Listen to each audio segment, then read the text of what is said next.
Olá a todos, eu estou aqui com Kátia Mello, tá? Engenheira química, ela tem MBA, né? E casada com filhos adolescentes. E também é uma pessoa que sofreu aí com obesidade, sofre, e a gente vai conversar um pouquinho sobre isso. Então eu queria perguntar a primeira coisa para você, quando que o peso passou a ser um problema, que você começou a se preocupar, você ter noção que o peso estava te prejudicando de alguma forma? Desde a adolescência, né? Então, os bullying que a gente sofria, que eu sofria na escola, as dificuldades em encontrar roupas, as dificuldades no convívio social, e isso foi se intensificando na fase adulta. Então, depois do casamento, depois da primeira gravidez, depois da segunda gravidez, que eu ganhei peso e não perdi mais. Então, eu diria que desde a adolescência eu passo por um problema de obesidade. E qual que foi o marco que você pensou agora, eu preciso procurar ajuda, eu preciso fazer um tratamento? Quando a minha autoestima chegou lá embaixo. E teve uma situação que chamou muito a minha atenção e que me fez repensar tudo. Foi uma viagem que eu fiz para o exterior, em que eu tive que pedir um extensor pro avião. Aquilo parece uma coisa pequena, mas aquilo me tocou de uma maneira e me fez pensar durante a viagem inteira, que não foi curta, de o que eu estava fazendo comigo. E aí o propósito de realmente tentar mudar aquela situação. E assim, né, se a gente pensar no teu tratamento, né, eu queria saber um pouquinho o que você fez e quantos quilos você perdeu, porque isso todo mundo fala, ah tá, mas fez tratamento, mas perdeu quanto? Bem, eu acho que o primeiro ponto que para mim foi muito importante é entender que a obesidade é uma doença. Isso foi o marco, porque a partir daí eu consegui enxergar essa situação de uma maneira diferente. E para mim o tratamento, o primeiro passo foi procurar profissionais adequados para me atenderem e me suportarem no processo. E o meu processo ele estava baseado em três pilares: atividade física, uma reeducação alimentar e a medicação. Então, com a ajuda desses três juntos, eu consegui perder 30 quilos. Ah, eu acho que assim, é um super caso de sucesso, né? E aí você tem mantido, né, essa perda de peso, que também é uma dificuldade que as pessoas têm, né? Você tocou num ponto muito interessante, que é a questão da medicação. Geralmente, quando a gente procura o profissional de saúde, o que ele fala para você? Fecha a boca e vai correr. Né? Porque o profissional de saúde também tem muita dificuldade de entender que a obesidade é uma doença, né? A gente está falando de pessoas que não são especialistas nisso. Isso não tem no currículo médico, isso não tem no currículo de saúde de modo geral, tá? Não sou eu que estou falando, tem trabalhos mostrando isso. Né? E aí você estava tomando remédio. Você sentiu preconceito das pessoas pelo fato de você estar tomando remédio? Mas muito. É como se todo o trabalho fosse desmerecido. Toda a reeducação alimentar, toda a atividade física, o tempo que eu dediquei para isso, a partir do momento que eu dizia estou tomando medicação também, pronto, como se fosse uma trapaça, como se eu estivesse trapaceando o jogo.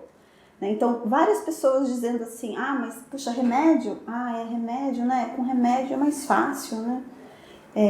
Então, assim, muito. E nos dois sentidos, no sentido de estar trapaceando e estar usando de um artifício para perder peso, quando na verdade a perda de peso as pessoas entendem que é só força de vontade, então como se estivesse trapaceando. E um outro preconceito dizendo assim, poxa, mas você vai para a vida toda tomar remédio, você vai ficar dependente do remédio. Então, sim, muito preconceito. Dentro da família, todos os ambientes sociais, na família, no trabalho, nas relações com os amigos, sim, muito preconceito.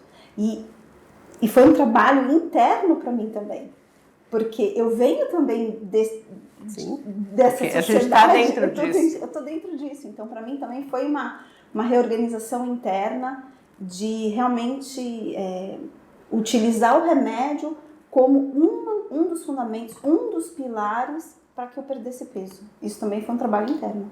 Eu acho que uma coisa que tem que ficar muito clara é que a gente tem esses pilares do tratamento da obesidade. A gente tem o exercício, a gente tem a dieta e a gente tem o remédio, né? E os três têm que funcionar muitas vezes junto. E às vezes não dá o remédio, a gente, né, vai ter a cirurgia também, né, no caso. E é interessante quando a pessoa perde bastante peso, o pessoal sempre pergunta se você operou, né? Então, assim, né, é porque a pessoa não tem, é como se o remédio não existisse, como se ele não funcionasse. Eu queria que você falasse um pouquinho do exercício. Você fazia exercício antes? Foi fácil ter essa rotina? Não foi de maneira nenhuma.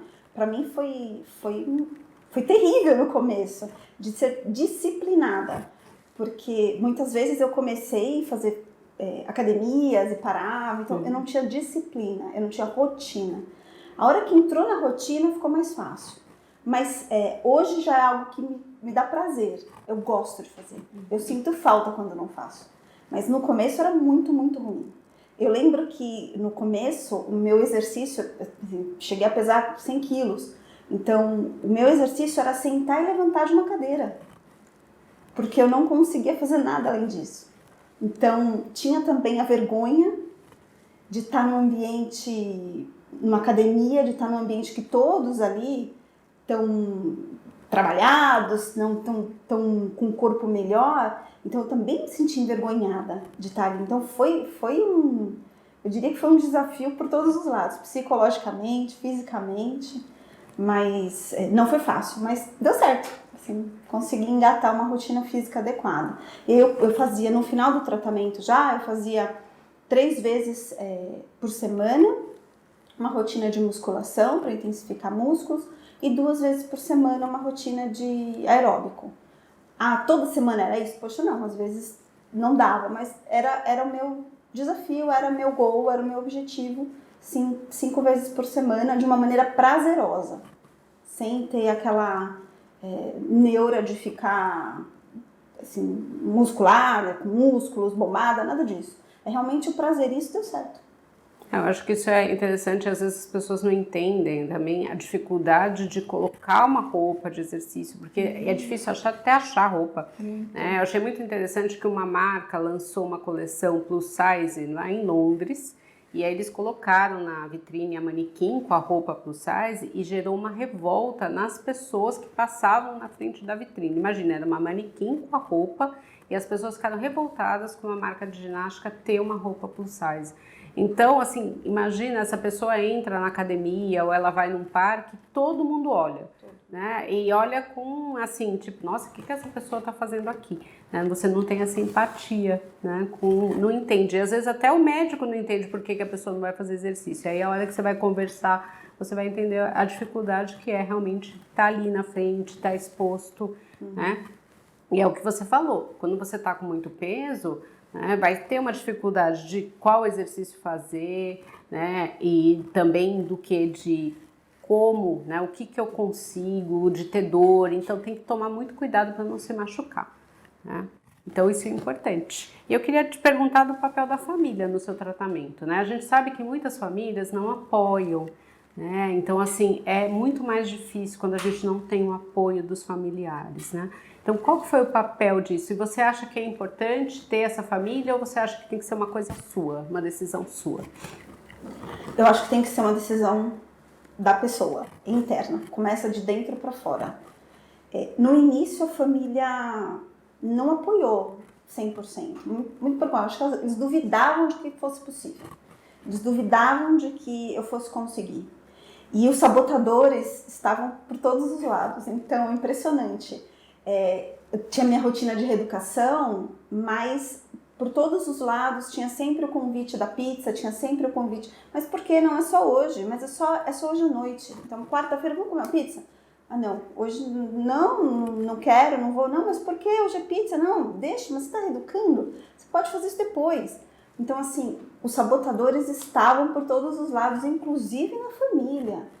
No trabalho, porque trabalhando o dia todo você almoça no trabalho, então perguntavam, nossa, mas é só isso que você vai comer? Você vai ficar com fome. Então é impressionante. Então por isso que eu digo que tem que ser uma decisão interna, mais do que esperar o apoio externo. O apoio externo vai vir depois que os primeiros resultados acontecem, porque aí eles entendem que é possível e que aquela posição de sabotador não vai funcionar mais, então acabam ficando junto, mas no começo não foi, não tive apoio 100%.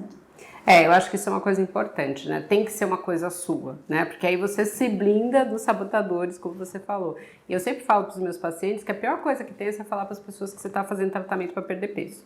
Gente que nunca veio te oferecer comida, vem te oferecer e começa a olhar para você e fala, nossa, depois que você começou essa dieta, você está tão abatida. Eu acho que esse remédio que você está tomando não é bom.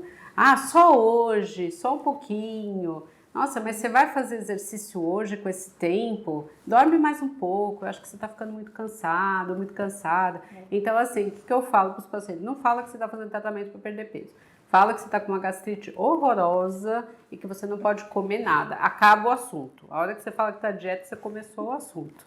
Né? Então, assim, a gente está no nosso tempo. Queria pedir para você deixar uma mensagem final para quem está te assistindo, que dá para perder peso, né? Que isso é possível. Não, é possível, e eu acho que o grande preconceito da medicação precisa ser abolida, desde que você tenha um acompanhamento adequado, né? Acompanhamento médico adequado. A medicação é parte importante do meu tratamento, foi parte importante do meu tratamento, pode ser do seu. Então, deixar o preconceito de lado e realmente escutar e entender que a obesidade é uma doença e como uma doença, ela tem o seu tratamento adequado e a medicação pode ser um deles. Bom, gente, a Kátia vai estar aqui depois para responder perguntas. Não percam a nossa mesa, que ela está muito interessante. Se vocês tiverem alguma dúvida, algum comentário para ela, mandem para a gente. Obrigada.